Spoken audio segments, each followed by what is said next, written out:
Hola a todos, en este video veremos ley de Stokes y un problema para ilustrarla. Sabemos que si un objeto cualquiera se mueve dentro de un líquido viscoso, experimenta una fuerza de roce, llamada fuerza viscosa, que se opone a la velocidad y que responde a la ecuación del tipo fuerza viscosa igual a una constante por la velocidad. Si el cuerpo es una esfera, esa expresión es mucho más exacta y nos queda que la fuerza viscosa para una esfera es igual a 6 por pi por la viscosidad eta por el radio r y por la velocidad con la cual se mueve.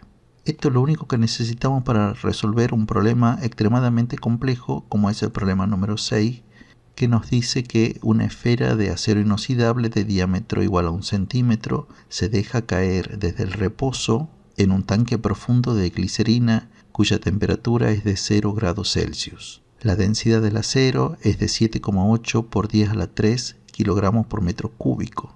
La viscosidad de la glicerina es de 8,3 poids y su densidad de 1,3 gramos por centímetros cúbicos. Suponiendo que el rozamiento viscoso responde a la ley de Stokes, tenemos que hacer los siguientes puntos. Primero, realizar un diagrama de cuerpo libre de la esfera, luego de que se suelte en la glicerina y analizar el tipo de movimiento que realiza la esfera durante su caída. Antes que nada debemos decir que debemos realizar dos diagramas de cuerpo libre. Uno al comienzo donde la esfera recién comienza a moverse con una velocidad pequeña y por lo tanto con una fuerza viscosa pequeña.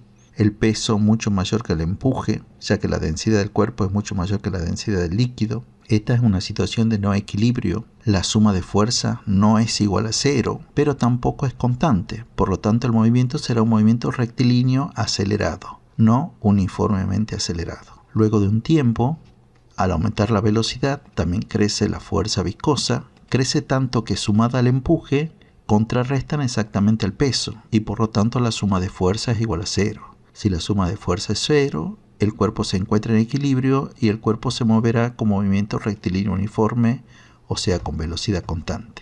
El punto B nos pide analizar qué sucede con la fuerza de roce. Primero nos preguntan si es constante o si depende de alguna magnitud. Recordemos la expresión de la fuerza viscosa para una esfera. 6 pi eta r y b. Justamente depende de la velocidad.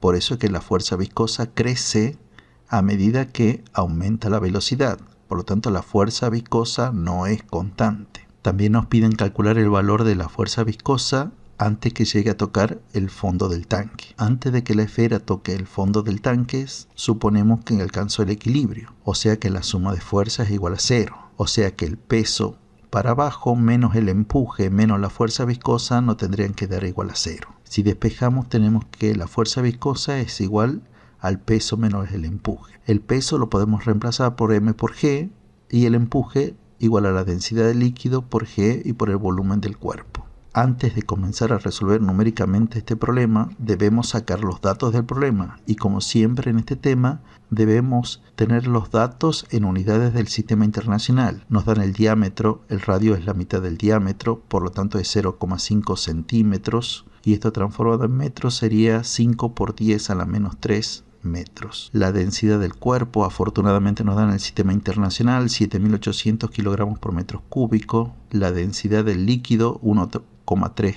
gramos por centímetros cúbicos. Es muy fácil transformarla a kilogramos por metros cúbicos ya que debemos multiplicarla por 1000. La viscosidad del líquido 8,3 poids, pero sabemos que 10 poids es 1 pascal segundo, por lo tanto esos 8,3 poids es lo mismo que 0,83 pascal segundo. Para calcular la masa de la esfera, primero debemos calcular su volumen. Recordemos que el volumen de la esfera es igual a 4/3 de pi por el radio al cubo. Ya tenemos el radio en unidades del sistema internacional, reemplazamos y nos da un volumen igual a 5,23 por 10 a la menos 7 metros cúbicos. Si a este volumen lo multiplicamos por la densidad de la esfera, de 7.800 kilogramos por metro cúbico, obtenemos la masa de la esfera de 0,004 kilogramos, o sea de 4 gramos. Con estos datos ya podemos calcular tanto el peso de la esfera, peso igual a m por g, como el empuje de la esfera, igual a la densidad del líquido por g por el volumen del cuerpo sumergido, que en este caso es igual al volumen del cuerpo. Nos queda que la fuerza viscosa es igual a 0,0326 newton. El punto C nos pide calcular la velocidad y la aceleración de la esfera antes de tocar el fondo del tanque.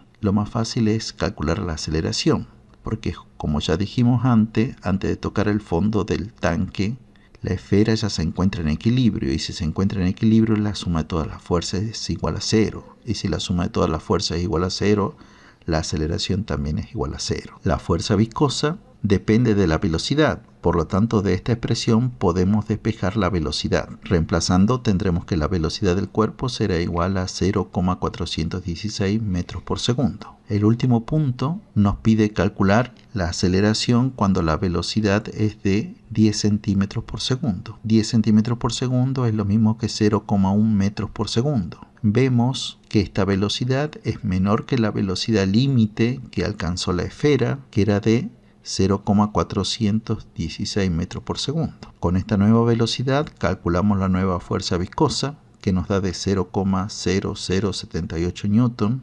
Ahora sí podemos calcular la fuerza resultante, como el peso menos el empuje menos la nueva fuerza viscosa, que nos dará de 0,0248 newton. Y recordando la segunda ley de Newton, que fuerza resultante es igual a masa por aceleración, calculamos la aceleración como 6,2 metros por segundo. Bueno, con esto es todo por este problema.